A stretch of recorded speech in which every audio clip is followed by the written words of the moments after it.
Hey y'all, welcome back to Kalani's Corner. Ladies and gentlemen, It's been a while since I posted. I know if y'all are new here, my name is Charity. I'm the host of Kalani's Corner, and this is a fairly new podcast that I pushed out a couple months ago. And it's been a while since I posted because I have just been going through a lot, okay? And I'll get into that as my life update. But if y'all are new here, this is just a space where we can just yap girl to girl about life, faith, business, relationships, love, jobs, anything. We can talk about anything over here, okay? And especially God, because God is literally everything, the center of everything. He's been getting me through the last couple months that I haven't been posting. It all goes back to, what is it, March? I believe it's March, which is crazy because that was my first video posted. I was so excited to keep the ball rolling and keep the momentum going as far as like regularly putting out these videos for my podcast. I made the kind of last minute decision to go down to Southern California because I have some family down there. My extended family are two older family members and they have been going through a lot of health issues lately. My uncle has been going through this health thing for a while too, and he was scheduled to have like a month of radiation. The reason why I wanted to go down there to help is because my mom's already, dealing with her own thing, and my two siblings, I feel like, are carrying on the weight of the world because not only are they trying to finish up their semester and graduate at college, but they're trying to navigate a daily life, stuff at home, their own personal stuff, and then also having to caregive for my two elder family members. Now,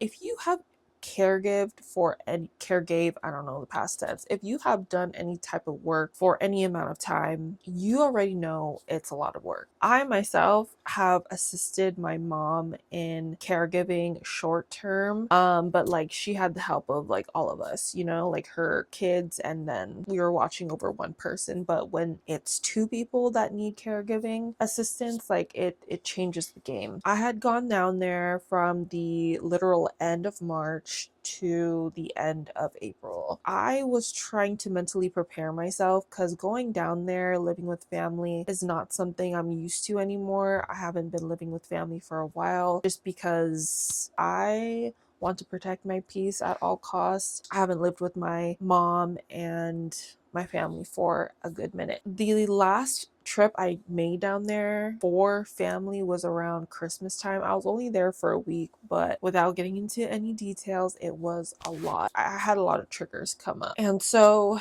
for this trip, the March to April trip, I was trying to psych myself out and say, like, look, you're here to help.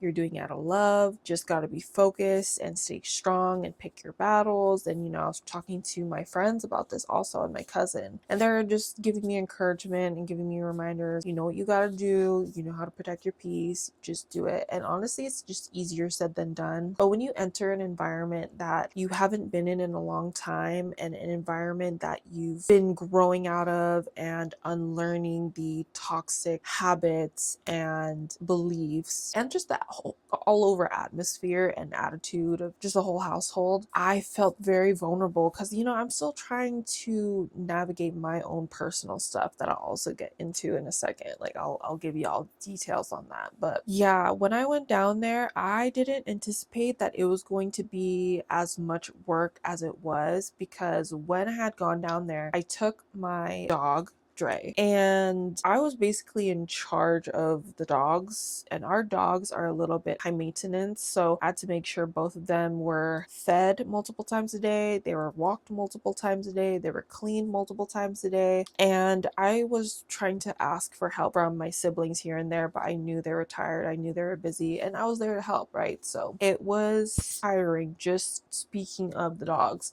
But then I also had to make sure the household was in order. Like the dishes were clean, the kitchen was clean, the floors were clean, you know, all of the windows were closed, for example. Like there was a lot of stuff to do in that house. It's a fairly decently sized house. And then not only that, but also having to drive, cook, and caregive for my two older family members. Like it was a lot more than I anticipated. I took down literally all of my content stuff, like all of my tripods. I'm talking like 4 tripods. I took down like all of my lighting equipment, my chargers, laptop, iPad, camera, whatever, because I thought I was going to have some free time since I knew I was going to be spending most of my time at the house. But when you're caregiving for people who are immobile, they kind of need your assistance around the clock. And so by the time everything was done for the day, it was already like 11-12 a.m., like midnight, and at that time I still haven't taken a shower yet. So by the time I'm done taking a shower, like all I want to do is just sleep. But then I have to wake up early in the morning because I have to make sure the dogs are taken care of before I go drive my uncle to his appointments for radiation. It was weighing on me a lot. Like I thought I was also going to be able to go to the gym, and working out is basically how I keep my head on, how I don't lose, you know, my sanity. But having to be needed and having to be occupied and busy for the majority of the day made it really hard for me to go to the gym. And even when I did make it to the gym, my family members would be calling me like, hey, you need to come home for whatever reason. And so it was very stressful, just the toxic environment, and then all of the tasks and work and caregiving. I'm surprised like I made it out alive. And that's not an exaggeration at all. So I stayed there for 4 weeks and I filmed a lot of content, filmed a lot of videos, but I just did not post because, like I said, all the free time I had was resting, sleeping, and hopefully going to the gym. Like I didn't really have much time to do anything, and sometimes I would be too tired. I would just end up doom scrolling. And on top of that, I don't want to get into a lot of details about my mom, but we don't see eye to eye about a lot of things. We're always disagreeing. We've always fought ever since I was younger. I'm not going to paint my mom as like the bad guy here, because coming from someone who is a little bit more self-aware now and who is aware of trauma and all of those things that come with it, I can see how my mom is the way that she is and how she acts, the way she acts, the things that she says, like where it comes from, and not to be in denial about like how it affects me and how it affects the family in a negative way. But like I understand, but also doesn't mean that it's okay. Just navigating all of that was a lot of pressure to me. And I was on the phone with my boyfriend every single day. I was like, babe, like I can't do this. I want to go home. Like I don't know how I'm gonna last another week. Like the days were going fast, but they were also going by really slow because I was just waiting for the end of April, because we had planned that my boyfriend was gonna go drive down to pick me up because I was in Southern California and I live in the Bay. I was thinking, because I had to go down again after a couple weeks the next month, like in May, to go for my brother and sister's graduation.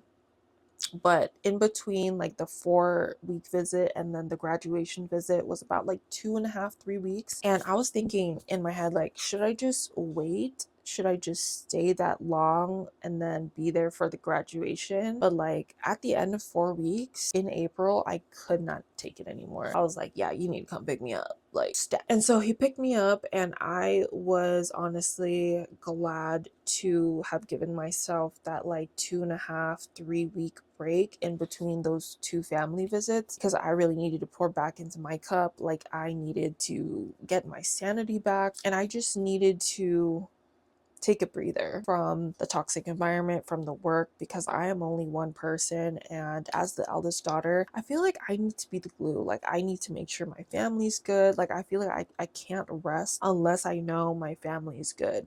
So the fact that I know my family's not good gives me anxiety and gives me just an overwhelming feeling of hopelessness, because I can't do more and I wish I could do more. But regardless, I needed that break. I ended up going back down for the graduation visit. So my brother graduated, and then a week later my sister did, so I had to stay for those 2.5 weeks together with like other family members. My dad had joined us, and then my cousin as well, and I'm so thankful that they were both there because it was a lot of help kind of delegating tasks like household things to the dog stuff with my two other family members there, because I would have lost it all over again. I would have crashed out all over again. My mom and I also got into it during that graduation trip, and like in my head I can tell myself like, Charity, pick and choose your battles, don't pick fights where what the outcome is going to be. But sometimes as the eldest daughter, you just want to be heard, you want to be understood, so you can't help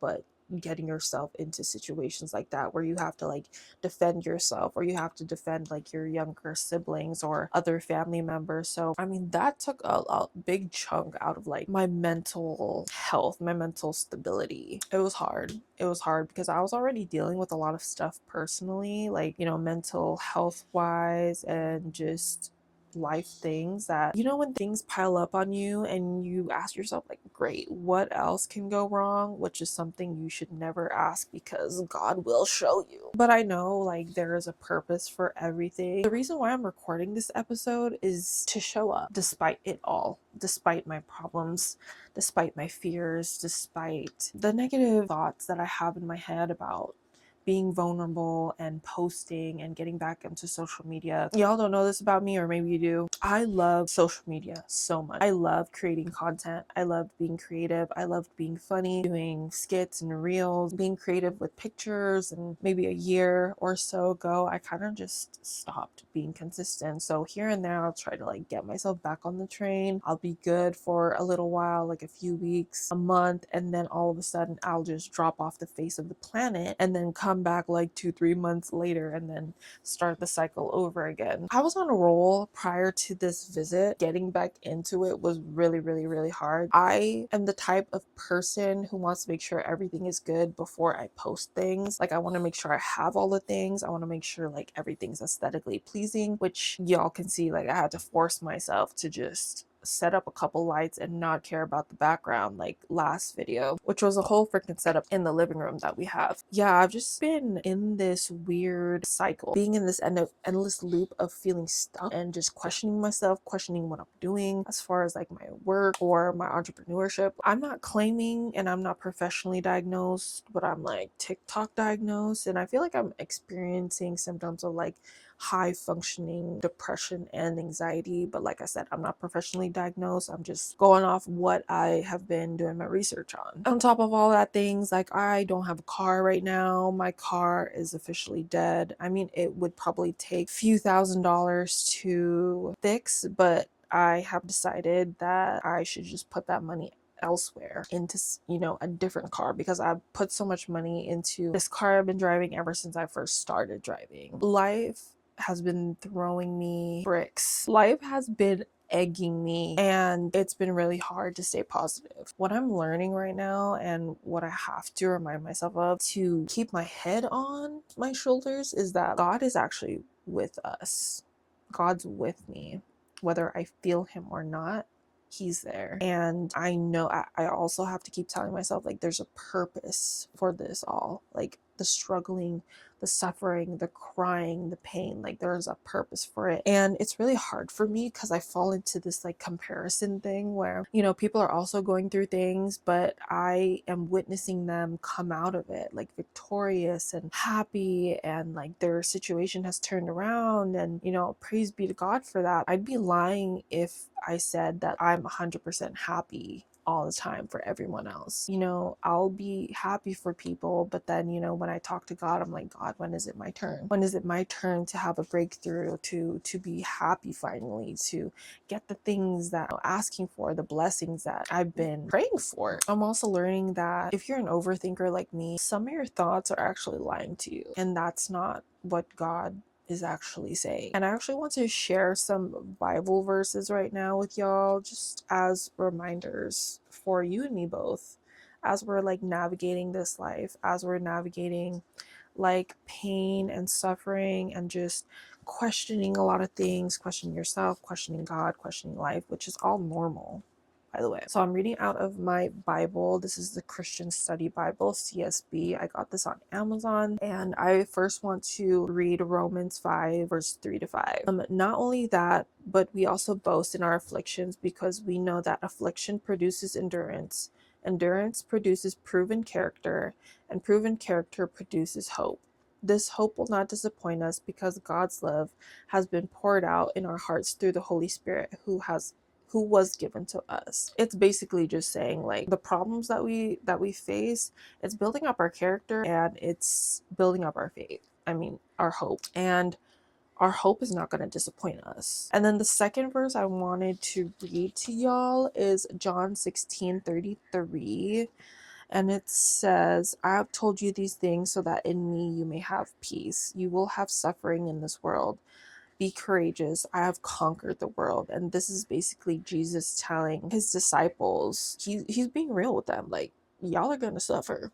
You know, this life is not going to be sunshine and rainbows, especially for you all disciples. But in turn of that warning, he tells them to be courageous despite the suffering that you're going through, because, and this is his affirmation, I have conquered the world. My brain still somehow cannot wrap my head around that, but at the same time, I know it. Like, I know it in my soul and my spirit that Jesus conquered the world. He conquered death, sin, and the grave. If he is with us and we are with him who has conquered the world, we can conquer anything that we're going through. This is just a reminder for y'all. Like, if you have been struggling with life and just feeling discouraged, just know that, like, when things are crumbling around you, like I said before, God is in control. He's there with you. Whether you call out to him or not, he's there with you. And trust me, he wouldn't allow you to go through some of the things that you're going through if he knew you couldn't handle it. And even when you come to the conclusion that you can't handle it all on your own, that's when he's basically telling you, come to me, call on me, because I have conquered the world. Be courageous. Life is not going to be easy, but I got you. And honestly, that is a reminder that we all need to keep close to our heart. And you need to read it as many times as possible. If you need to read it daily, because for me, for someone who's like really, really going through it on a daily basis, I'm living day to day. Okay, like, it's hard for me to like plan in the future. It's hard for me to plan like a week in advance, because I'm taking things day by day. And if you are constantly like me, who is overthinking and worried a lot and experiencing anxiety, you just need to go back to this word. If you have a Bible, like, it's with you. It's in your pocket. Read it as many times as you need to, as a reminder, because this is all we got. He's all we have. Yeah, that's all I have for you guys. But thanks for listening in. If you've managed to reach the end of the episode, I hope that you get to share this with someone, share it with your friends, comment, like, and subscribe for more episodes. Thanks for listening to this yap session, y'all. I'll see you on the next video.